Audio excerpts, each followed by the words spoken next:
ഞങ്ങൾ എല്ലാവരും കൂടെ പറശ്ശിനിക്കടവിലേക്ക് പോവാണ് കേട്ടോ. ഇന്ന് പൊന്നൂട്ടൻ്റെ ചോറൂണാണേ. അപ്പം നമ്മുടെ ഫാമിലിയിലുള്ള എല്ലാവരും ഉണ്ടായിരുന്നു, ചാച്ചൻ ഒഴിച്ചു. ചാച്ചന് പണിത്തിരക്കും കാര്യങ്ങളൊക്കെ ആയതുകൊണ്ട് ആൾ വരാതിരുന്നതാണ്. ഇന്ന് സൺഡേ ആയതുകൊണ്ട് അത്യാവശ്യം നല്ല തിരക്കുണ്ടായിരുന്നു. പൊന്നൂട്ടൻ ചോറൂണിൻ്റെ സമയത്ത് ഇച്ചിരി കരച്ചിലൊക്കെ ആയിരുന്നു. പിന്നെ പുറത്തേക്ക് ഇറങ്ങിയപ്പോൾ ആൾ ഓക്കെ. ചോറൂണിനായിട്ട് അരിപ്പായസമാണ് ഉണ്ടായിരുന്നത്. ഞങ്ങൾ എല്ലാവരും ഓരോ വാവിച്ച് അവന് കൊടുത്തു. പിന്നെ കാലൊക്കെ കഴുകി നേരെ നമ്മൾ മുത്തപ്പനെ തൊഴാനായിട്ട് കയറി. പിന്നെ അവിടെ നിന്ന് തന്നെ നമ്മൾ ഫുഡൊക്കെ കഴിച്ചായിരുന്നു കേട്ടോ. അത്യാവശ്യം നല്ല ക്യൂ ഉണ്ടായിരുന്നു. പിന്നെ നമ്മൾ നേരെ പോയത് സ്നേക്ക് പാർക്കിലേക്കാണ്. വിസ്മയ പാർക്കിലേക്ക് പോകണം എന്നാണ് ആദ്യം കരുതിയത് കേട്ടോ. പിന്നെ പെർ ഹെഡ് 750 കൊടുക്കുകയും വേണം. പിന്നെ നമ്മൾ സാരി കൊടുത്തുകൊണ്ട് എല്ലാ റൈഡിലും നമുക്ക് എക്സ്പ്ലോർ ചെയ്യാനൊന്നും പറ്റത്തില്ല. അതുകൊണ്ട് നമ്മൾ വിചാരിച്ചു അടുത്ത തവണ വരുമ്പോൾ നമ്മൾ വിസ്മയ പാർക്കിലേക്ക് കയറാമെന്ന്. പിന്നെ അവിടെ നിന്ന് നമ്മൾ കുറേ മുയലും പാമ്പും പിന്നെ നമ്മുടെ മുതലയും കുരങ്ങന്മാരെയും എല്ലാത്തിനെയും കണ്ടു.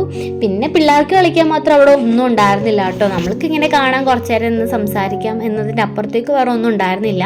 പിന്നെ നമ്മൾ അവിടെ നിന്ന് കുറച്ച് ഉപ്പിലിട്ട സാധനങ്ങളൊക്കെ കഴിച്ചു. മാങ്ങ, പൈനാപ്പിളൊക്കെ കഴിച്ചായിരുന്നു. ഇനി നമ്മൾ പോകുന്ന വഴിക്ക് എന്തെങ്കിലുമൊക്കെ കഴിക്കും. ഇനി ഇവിടെ നിന്ന് ഇറങ്ങിക്കഴിഞ്ഞാൽ നേരെ വീട്ടിലേക്കാണ്.